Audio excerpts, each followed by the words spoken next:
Hello, Namaste, and let me tell you about my journey as a success coach. Like today's theme, making waves, as in how do you want to disrupt the industry? How do you want to disrupt the society? But I would like to tell you more about how do we actually disrupt our own self for our own good. At the age of 6, my mom was a very strict mom. I used to call her Lady Hitler. And at the age of 6, she said that, why don't you do something at your life? A typical Indian parent, right? At the age of 6, she wanted me to conquer the world. So there I was at the age of 6 on a Sunday, sitting at my family business shop, counting cash and doing business. That was a blessing in disguise. At the age of 6, I learned the DNA of business. That if I wanted to eat a 10 rupee ice cream, I had to sell 2 bags of cement to make enough profit and have margin for the future. And that got me thinking that business is the thing that drives India. It is business which is the biggest force that is guiding lives today, for good or for bad. And then at the age of 12, I experienced spirituality. At the age of 12, I started Raj Yoga meditation from Brahma Kumaris, and that enabled me to channel and challenge myself, and I was able to achieve wonderful things in the next 20 years, which we'll hear about. A typical Indian guy, very ambitious parents, they wanted me to do everything. So I did everything. Let's see. I did engineering. I did my diploma from engineering from Vivekanand, degree from VJTI, special research from IIT Bombay. As if that was not enough, I went and studied finance. I have 6 finance degrees, finance in MBA, CFA, FRM, and the list goes on. As if that was not enough, I went on to study strategy. And people thought that this guy has gone bonkers. Getting so many degrees, so many achievements, I was still not happy with life. Because where is this heading? What am I going to do with all these degrees? I went and joined Lehman Brothers, if you've heard the firm. The great Lehman Brothers, which went bankrupt in 2007 and 8. And I was there at Lehman Brothers when the big day came. They're excited as a young analyst, they're excited as a young developer, wanting to conquer the world, and the world keeps crashing down, and Lehman went bankrupt. What next? That was the best thing of my life. Because when Lehman went bankrupt, no one wanted to work with Lehman Brothers, and here I was, a hungry young boy who wanted to learn all the systems, all the codes, all the processes, all the risk management. And slowly and surely, that started my journey in the Wall Street. At the age of 20 to 23, I was one of the world's youngest financial risk manager. With the amount of experience, the amount of degrees, we used to get huge amount of bonuses, huge amount of checks, and I was happy getting a fat paycheck. I was happy helping clients merge business. I was happy doing wonderful things in life. All at that, the common thread which we see behind is a thought of meditation. Meditation helped me along. And after getting so many degrees, so much life, I decided what next? You have a gold medalist, you have all the honors, achievement in the world, you are there on Wall Street, where can life go? And it was at that point, at the age of around 26, 27, I was at my lowest. I was confused. What do I do with my life? I have studied IT, I have studied finance, I have seen good money, I have seen good fame, I have everything in my life, and yet I have nothing. I decided to quit my job, I decided to leave the United States, come to India to find those answers. That what am I? Who am I? What is the difference between me and a donkey? A donkey gets up, keeps working hard the entire day, and then goes to rest in the evening. And aren't we the same? We get up, we do the education which someone else wants us to do. We do the courses which someone else wants to do. We do jobs which someone else wants us to do. And where is the I? Where is the me in this, that? Where is my purpose? Who am I? I was confused, I was slightly depressed, and then I decided, let me try something new in India. 2007, 2008 was a nice period. So I started a new venture. It was in the field of education, and it failed. It failed horribly because I realized that India has its own separate cultural challenges, has its own professional challenges, and it failed. I then joined my real estate family business. I was a director of marketing branding there, and there also I worked wonderfully, I learned wonderfully, but I failed. And after failing so much, the biggest failure of my life, the biggest emotional hit, I got married, right? And it changed my life for good or for bad. Jokes apart, my wife is my best friend, my biggest support system. At one side, I am confused. Who am I? What do I do? At the other side, whatever I'm trying is failing. And the common answer to that, with the help of meditation, I got is, I need to find my purpose. I've lived enough life for my parents. I've lived enough life for my relatives. I've lived enough life for the competitiveness. But what do I really, really enjoy? And I found out that I enjoy helping people. I enjoy giving very simple ideas. And that is where I got the idea that this is what maybe you ought to do. The world needs this. The world is willing to pay for it. And people will definitely benefit. And on top of that, you have the passion for it.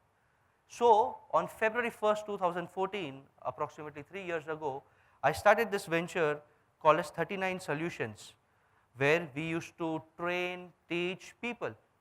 And then I saw the real India. On the Indian spectrum, there are a lot of startups, the sexy startups where you get a lot of funding, people are happy, you are in the news. On the other end, there are a lot of MNCs, multinational companies, the Reliance and the Tatas and even foreign companies like EY or Deloitte. But then in the spectrum between was Indian SME, small and medium enterprises.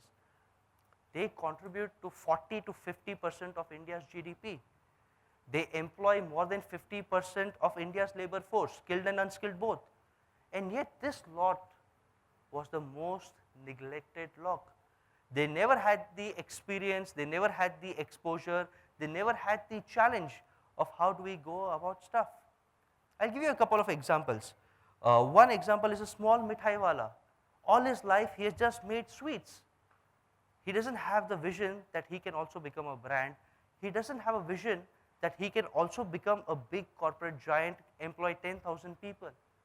And we've identified such businesses, we train them, we motivate them, and we give them the confidence that, hey, you can reach this level. And that led to the birth of our company called as 39 Solutions. Now, why this name 39 Solutions? If you're a little aware of accounts, numbers come ahead of alphabets. I wanted to be sure that I was paid the first, hence I kept the name 39 Solutions. So whenever a company opens its account books, it will see my name first and pay me first. But there are other reasons why I've given this name 39 Solutions. There are in fact 39 reasons, and I'll list a few of them. One reason is in the name 3 and 9 hidden in it are my initials, B and G. 3 looks half like B, 9 looks like G, and this is my initial, my legacy to India, my legacy to the world. And if you look at our logo is a key where we provide solutions. People used to laugh at us that you have gone mad, you're dealing with Indian SME, they're not going to pay you. You ask them 50,000 rupees, they'll get a mini heart attack. You're going to help a lot which doesn't want to be helped. You're going to help a lot which cannot grow. Despite those challenges, we took the help of Indian SME. Why? Because that was my purpose. And the moment I found my purpose, wonderful things started happening. In less than 3 years, we got a lot of awards, top 10 companies, top 10 service companies in India. Our training program was best in the world, which is a big achievement. And all that was possible because I identified my purpose. And if you look at today's theme, that when we need to make waves, how do we make waves? There are 2 ways in which we can go about it. One is become an idea whose time has come, become a tsunami, create a wave, create disruption. And the other is be consistent, a small drop every single day, every single minute is more powerful than a tsunami because it will last. And that is what it means for me to make waves. If you want to change the world, if you want to transform the world, you need to start with your own self. There's a very, very powerful quote in Hindi which says, Swa Parivartan se Vishwa Parivartan. Means only by transforming yourself, you can transform the world. Mahatma Gandhi also said, be the change that you want to see in the world. So I have met a lot of mentors in my journey as a success coach, as a brand guru, as a business mentor to this Indian SME.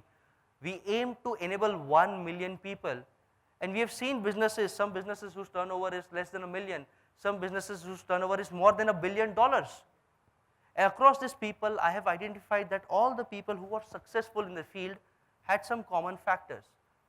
And some of the common factors I'm going to share with you, which are going to guarantee 100% success in your lives.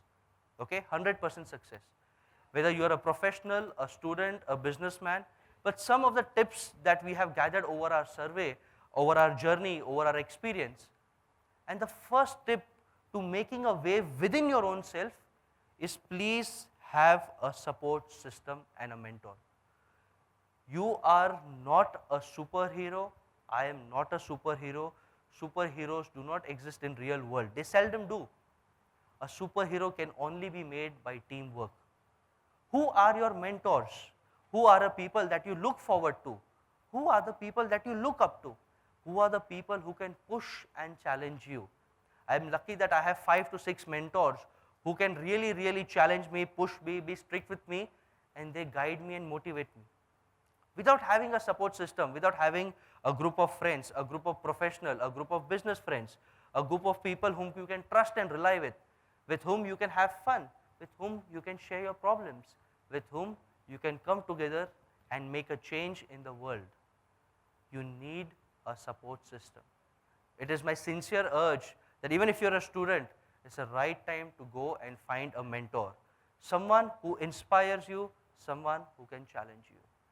The second point, which is very, very essential, is that EQ and SQ is much, much more powerful than IQ.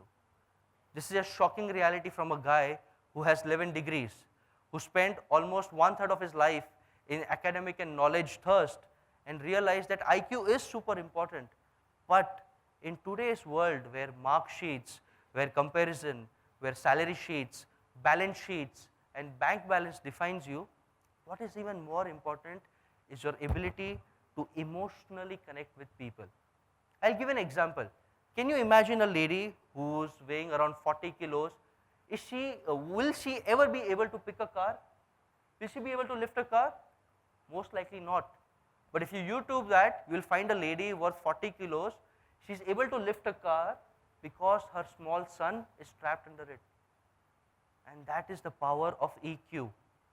When you have that emotional connect, when you have that emotional bonding, when you have that emotional touch where you can work together in a team, you can inspire people, you can pull people together, you will be able to do much, much more than what a high IQ will be able to do.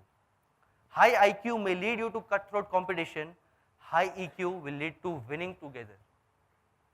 And then there's a new term called as SQ, which is spiritual quotient, which I feel is the most important of all. Do you know who you are? And that is the answer to your SQ. Who are we?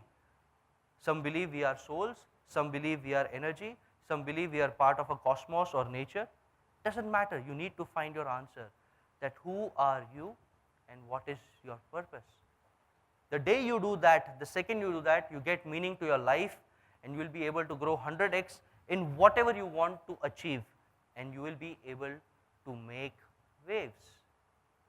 And last, and a funny thing which I would like to share is stress and challenge is not your enemy.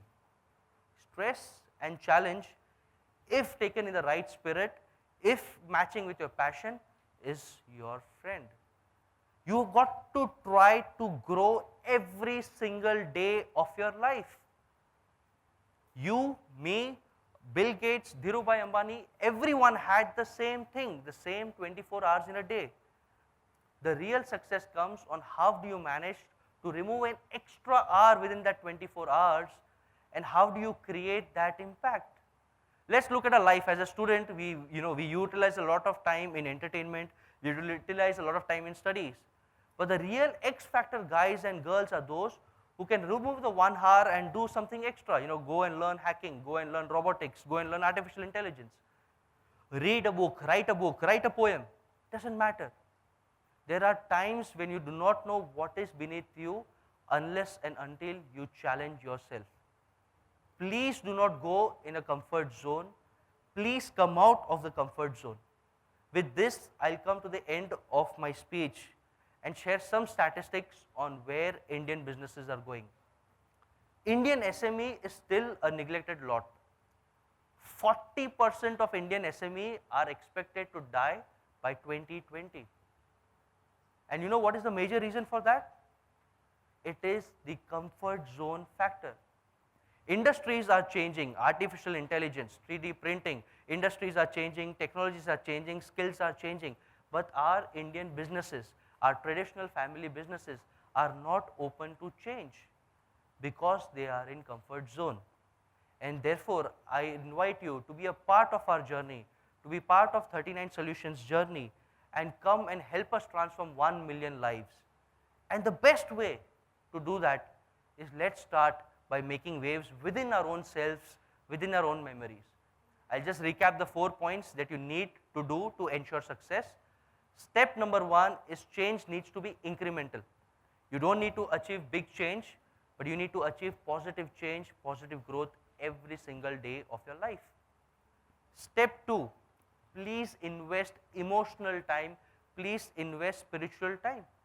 Because unless and until you do not know your purpose, unless and until people don't relate with you emotionally, you are not going to go far. Step 3, have a mentor and have a support system. And last but not the least is please invite challenges in your life because you do not know what talent do you have, but by inviting stress and challenges in the right way, you will be able to keep growing. I thank you for your time and I wish you all the success in the world. Thank you.